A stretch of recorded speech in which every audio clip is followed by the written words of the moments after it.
Equality, यानी सब लोग एक समान है। अगर किसी किताब में लिखा है कि सब लोग एक समान नहीं है, तो क्या उसको भारत की नागरिकता मिल सकती है क्या? जोर से बोलिए। नहीं। अरे इस संविधान से सारे रास्ते निकल आएंगे। जो वसुधैव कुटुंबकम को ना माने, जो नारी तू नारायणी को ना माने, जो यत्र नारस्ति पूज्यते रमन्ते तत्र देवता को ना माने, जो सर्व मंगल मांगल्य को ना माने, उसको भारत की नागरिकता मिलनी चाहिए क्या? हमारे पास नागरिकता वाला कानून ही नहीं है कोई। आज तक हमने, आप मुझे बताइए 75 साल के इतिहास में किसी जासूस की नागरिकता गई, किसी गद्दार की नागरिकता गई, किसी आतंकवादी की नागरिकता गई, किसी अलगाववादी की नागरिकता गई, किसी जिहादी की, किसी की नागरिकता गई क्या? अरे कानून ही नहीं, कहां से जाएगी? कानून नहीं है। तो सबसे पहले भारतीय नागरिक कौन होगा, टर्म्स कंडीशन होनी चाहिए। बर्थ सर्टिफिकेट इशू करते समय लिखा होना चाहिए मेरा बेटा ये मानेगा, ये मानेगा, ये मानेगा, ये मानेगा, और नहीं मानेगा नागरिकता खत्म। समस्याएं कुछ कम होंगी कि नहीं होगी? भारत में धर्मांतरण को प्रमोट करने के लिए 10 कानून चल रहे हैं। धर्मांतरण को प्रमोट करने के लिए लगभग 500 योजनाएं चल रही हैं, लेकिन घर वापसी के लिए न एक भी कानून है, न एक भी योजना है। और हमें कई बार हम उसको इग्नोर कर जाते हैं। जैसे मैंने कहा ना, जहाज में खूब चलते हैं, वीटी को कभी ध्यान से पढ़ते नहीं है, इसलिए हमें पता नहीं वीटी का मतलब विक्टोरिया टेरिटरी होता है। ऐसे ही ये जो माइनॉरिटी वाली स्कीम चल रही है, इसका दुष्परिणाम क्या हो रहा है? न संविधान में माइनॉरिटी डिफाइन है, न भारत के किसी माइनॉरिटी इस कानून में माइनॉरिटी डिफाइन है। इसके बावजूद माइनॉरिटी कमीशन चल रहा है, माइनॉरिटी अफेयर मिनिस्ट्री चल रही है। 300 माइनॉरिटी की स्कीम सेंटर की है, बाकी अलग अलग राज्यों की लगभग 200 स्कीम है। टोटल कितनी स्कीम हो गई? 500। लगभग 5,000 करोड़ रुपए सेंटर खर्च करता है, सारे राज्य मिला के भी लगभग 5,000 करोड़ खर्च करते हैं। 10,000 करोड़ तो डायरेक्ट जा रहा है। बाकी जो अलग से स्कीम है, मुफ्त मकान और वो कन्यादान वाली कौन सी योजना है, क्या बोलते हैं, सगुन योजना, ऐसी अलग अलग योजनाएं चल रही हैं। इसका दुष्परिणाम क्या हो रहा है? झुग्गी में सारे गरीब रहते हैं। झुग्गी नंबर 1 में हिंदू रहता है, झुग्गी नंबर 2 में मुस्लिम रहता है, झुग्गी नंबर 3 में क्रिश्चियन रहता है। झुग्गी नंबर 2 और 3 को हर महीने 1,000 रुपए वजीफा मिल रहा है। क्यों? क्योंकि या तो मुस्लिम है या क्रिश्चियन है। उतना ही गरीब हिंदू है, लेकिन उसको 1,000 नहीं मिलता। अब उसका पिता, सारे मजदूर हैं तभी झुग्गी में रह रहे हैं, उसका पूछता है भाई अरे यार तुम्हें 1,000 मिलता है, मेरे बेटे को तो नहीं मिलता। बोले इसलिए नहीं मिलता क्योंकि मैं मुस्लिम हूं, मैं क्रिश्चियन हूं। फिर क्या करे? बोले तू भी मुस्लिम या क्रिश्चियन बन जा। अब वो सोचता है यार मुस्लिम बनूंगा तो अनिल कुमार का नाम तो फिर अकरम रखना पड़ेगा। बोले और क्या करे? बोले काम करो तुम क्रिश्चियन बन जाओ, क्योंकि अनिल कुमार का अनिल कुमार ही रखना है, नाम नहीं बदलना, खतना नहीं कराना, कुछ भी नहीं कराना, कलमा नहीं करना, कुछ नहीं करना। क्रिश्चियन बनने कुछ नहीं करना होता, केवल डुबकी लगानी होती है। अब वो डुबकी लगाता है और स्कूल में एडमिशन के समय अनिल कुमार सब वही पता रहता है, रिलीजन वाले कॉलम में क्रिश्चियन लिखवा देता है। जब रिलीजन वाले कॉलम में क्रिश्चियन लिखवा दिया और उसको माइनॉरिटी स्कीम के अंतर्गत वजीफा आना शुरू हुआ, तो कुछ दिन के बाद उस स्कूल वाले जानते रहते हैं झूठा है तो एक्चुअल में हिंदू, क्रिश्चियन लिखा हुआ है। अब स्कूल वाले कहते हैं यार तू भाई तो 1,000 रुपए लिख रहा है, तो क्रिश्चियन है, तो रक्षा क्यों बाधा है? रक्षा काट के फेंक देता है। तो क्रिश्चियन है, तिलक कैसे लगाया? तिलक मिटा देता है। तो क्रिश्चियन है, तेरे यहां होली दिवाली कैसे होती है? होली दिवाली बंद। तो क्रिश्चियन है, गले में क्रॉस नहीं है, क्रॉस पहन लिया। अमीर हिंदुओं के पैसे से गरीब हिंदुओं का धर्मांतरण इस माइनॉरिटी स्कीम के अंतर्गत हो रहा है। आप ही का पैसा है। इस देश के जीएसटी देने वाले, इनकम टैक्स देने वाले, टोल टैक्स देने वाले, रोड टैक्स देने वाले, वैट देने वाले, आप ही के पैसे से मठ मंदिरों में जो चढ़ाते हुंडी में उस पैसे से माइनॉरिटी स्कीम चल रही है और स्टेट स्पॉन्सर्ड कन्वर्जन हो रहा है। इस कन्वर्जन को आप ऐसे नहीं रोक सकते। कन्वर्जन तभी रुकेगा जब रिलीजन के आधार के सारे कानून खत्म होंगे और रिलीजन के आधार की सारी योजनाएं बंद होगी, माइनॉरिटी स्कीम बंद होगी, माइनॉरिटी अफेयर मिनिस्ट्री बंद होगी, माइनॉरिटी कमीशन बंद होगा, तब यह कन्वर्जन रुकेगा। और इसका मैं बहुत व्यक्तिगत रूप से मैंने तमिलनाडु में इसका स्टडी किया है, केरल में स्टडी किया है, भारत के कई राज्यों में स्टडी किया। अभी मैं पूर्वोत्तर गया था 2 सप्ताह पहले।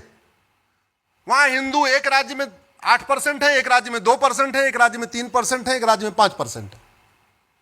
इसके बावजूद माइनॉरिटी नहीं कहलाते। वहीं दूसरी तरफ जो 90% है, 92% है, वो माइनॉरिटी कहलाते हैं।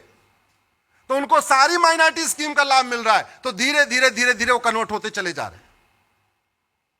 कन्वर्जन रोकना है तो कई सारे कानूनों को खत्म करना पड़ेगा और कन्वर्जन के लिए कठोर कानून बनाना पड़ेगा। मैं आपसे पूछता हूं, मुगल क्या करने आए थे? क्या सत्ता हथियाने आए थे क्या?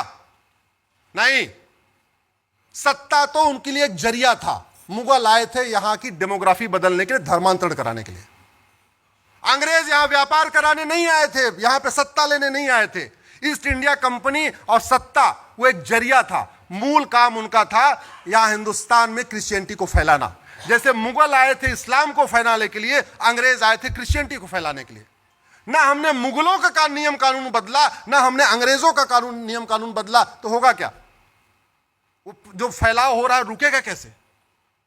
1894 में अंग्रेजों ने एक लैंड एक्विजिशन एक्ट बनाया, पूरे देश में सिविल लाइन बनाई। आप पूरे देश के सिविल लाइन में जाके देखिएगा, वहां 50% जमीन चर्च के पास होती है। भारत के किसी भी सिविल लाइन में जाके देख लीजिए, दिल्ली वाली देख लीजिए, इलाहाबाद वाली देख लीजिए, कहीं देख लीजिए, 50% सिविल लाइन की जमीन चर्च के पास होती है।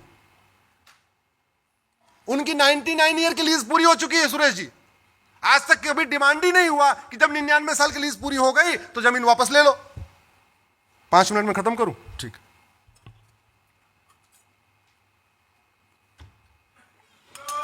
रामचंद्र की जय। अच्छा, उनकी जमीन तो वापस हुई नहीं, उनकी जमीन तो वापस हुई नहीं। नेहरू जी ने 1954 में वक्फ एक्ट और बना दिया। 1954 में वक्फ एक्ट बनाया नेहरू जी ने, उसके बाद उसको इंदिरा जी ने मजबूत किया, उसके बाद राजीव जी ने मजबूत किया। 1995 में उसको वापस लिया, एक कठोर कानून और बना दिया। जाते जाते 2013 में मनमोहन सिंह ने उसको ऐसी सख्ती दे दिया कि अगर वो घोषित कर दे कि ये आपका आश्रम भी वक्फ का है, आपको उससे वापस लेने में 20-30 साल लग जाएगा। हाँ, महाराष्ट्र में किया, मजबूत किया।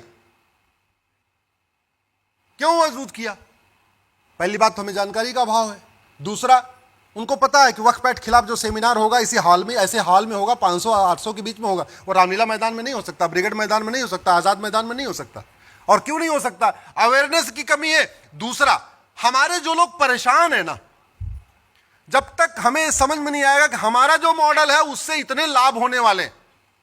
भाई 5 crore high court, supreme court, district court में 5 करोड़ मुकदमे चल रहे हैं। 5 करोड़ मुकदमे का मतलब 5 करोड़ परिवार। एक परिवार में एवरेज 6 आदमी मानिए, माता पिता, पति पत्नी, 2 बच्चे, तो 30 करोड़ भारतीय।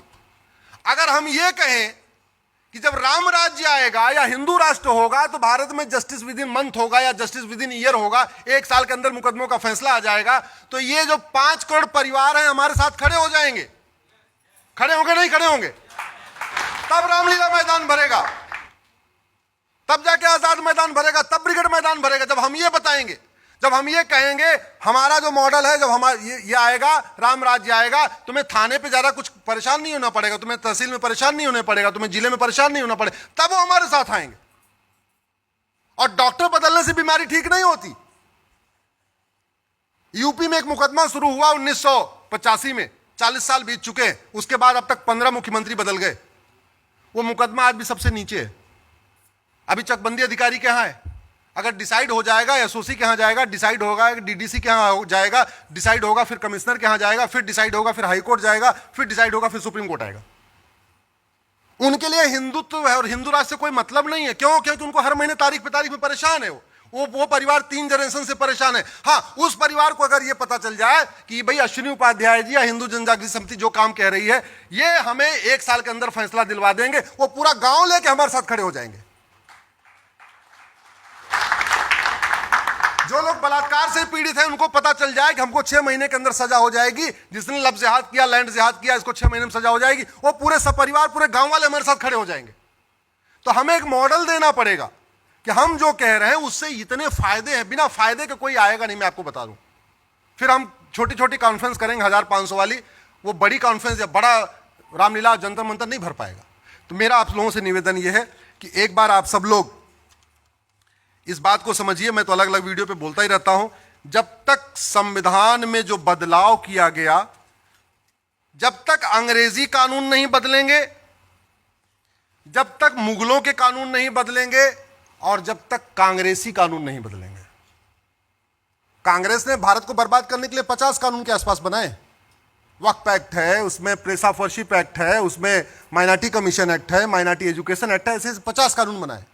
हम कांग्रेस की निंदा करते हैं लेकिन कांग्रेस के कानूनों को खत्म नहीं करते। तो निंदा करने से जमीन पे कोई परिवर्तन आएगा क्या? अरे भारत में कानून का राज है और कानून घटिया है तो राज घटिया रहेगा।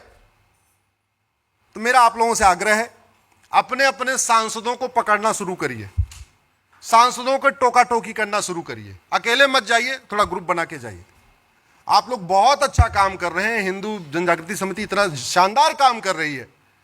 मैं तो धन्य हो गया आपके बीच में आके, और आपका पुरुषार्थ देख के, आपका डेडिकेशन देख के, आपका डिटर्मिनेशन देख के, आपका डिवोशन देख के, और मैं आज इस बात के साथ अपनी बात खत्म कर रहा हूं। आगे से आप मुझे जब भी बुलाएंगे, जहां भी बुलाएंगे, अपने जिस भी कार्यक्रम में बुलाएंगे, मैं सारे काम छोड़ के आपके बीच आऊंगा। इसी के साथ भारत माता की, भारत माता की जय सिया राम, जय सिया राम, राधे श्याम, राधे श्याम।